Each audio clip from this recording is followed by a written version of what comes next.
ada dua hal sebenarnya di sini ya poinnya. Satu, kita sama-sama ingin siapapun yang menjadi calon presiden bersih, sepakat. Betul. Tidak punya beban atas kasus-kasus yang menjadi rekam jejak dia sebelumnya yang tidak terselesaikan. Dalam hal ini kasus korupsi. Tapi kedua, apakah pelaporan-pelaporan ini, kan pertanyaan sama dari tadi yang belum terjawab, murni untuk itu atau justru hanya untuk merusak reputasi para calon presiden.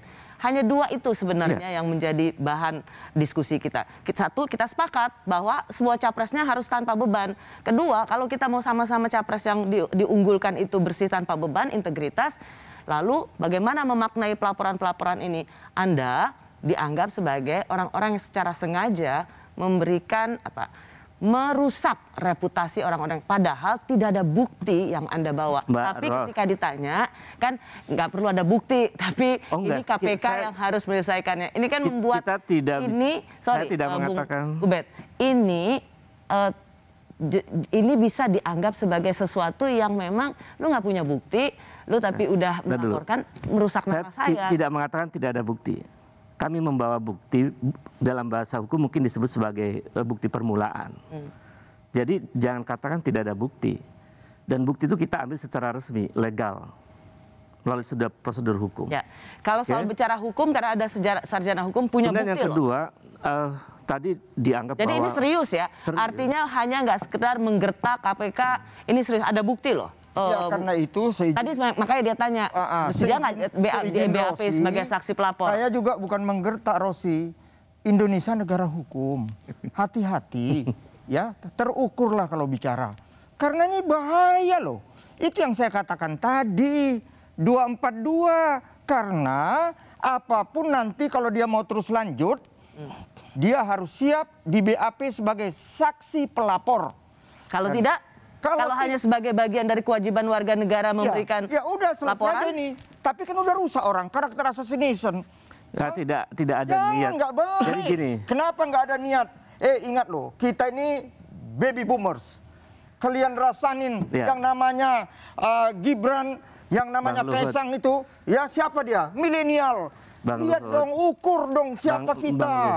Nggak baik. Kita Bung Luhut sebentar dulu. Ya. Tidak perlu melihat apa konteks ini dalam konteks yang sangat subjektif, karena ini persoalan bangsa sebetulnya. Kami melakukan itu karena kami gelisah.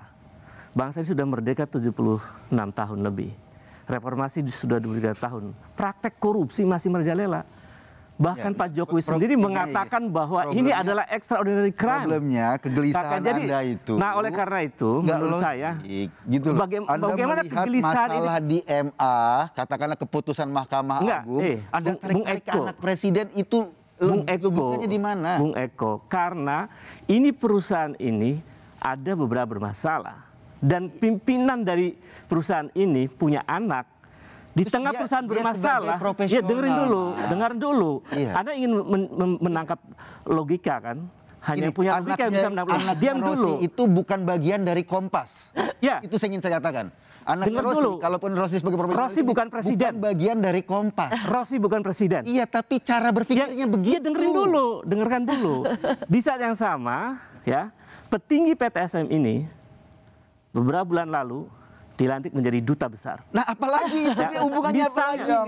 Ini makin kacau, ini makin kacau. Ini pertanyaan. Saya setuju. Anda ajarkan publik bagaimana cara berpikir yang benar. Ada hubungannya dilantik. Saya kira biar publik nanti akan makin menilai. kacau ini saya. Biar menilai. Publik yang menilai. Iya, nanti kan ada pertanyaan. Enggak, itu kau bilang. Rossi bukan presiden. Kan saya udah bilang. Equality before the law, semua sama di depan hukum. Kenapa rupanya kalau anak presiden? Anak presiden, anak menteri, anak pengusaha, anak rakyat, anak petani, semua bisa kok. Tapi kau presiden itu pejabat publik. Sebagai pejabat publik, dia punya tanggung jawab. Ketika beliau disumpah, itu tidak boleh menerima sesuatu, memberikan sesuatu baik langsung maupun tidak langsung. Ini mas. Jadi saya ingin komentar satu hal, Mbak Rosi.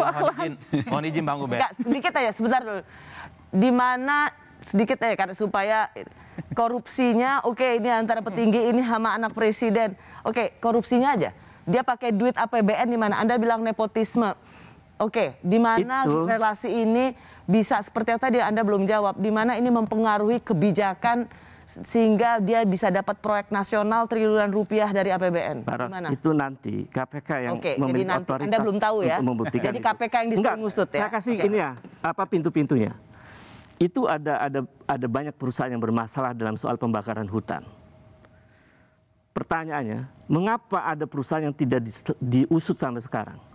Padahal kerugian negara begitu besar. 7,9 triliun.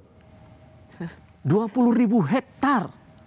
Dan banyak perusahaan yang tidak diselesaikan dalam soal itu. Ya Bung Ubed, tapi itu kan Anda tidak bisa memberikan di mana itu kemudian kaitan oleh MA Bung. Ya sudah, bukan ini tidak hanya satu. 9 miliar. Ini tidak hanya satu, ada perusahaan lain juga yang perkaranya nggak dilanjutkan. Itu masalah tuntas. Yudikatif, Mas. Ini pertanyaan itu masalahnya yudikatif, Mas.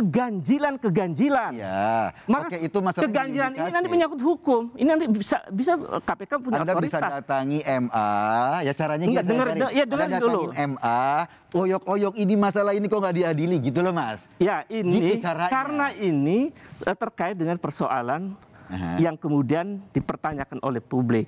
Diduga kemungkinan ada praktek-praktek yang membuat perkara hukum ini tidak dituntaskan. Ya, Anda caranya itu sudah. Begini, Bet.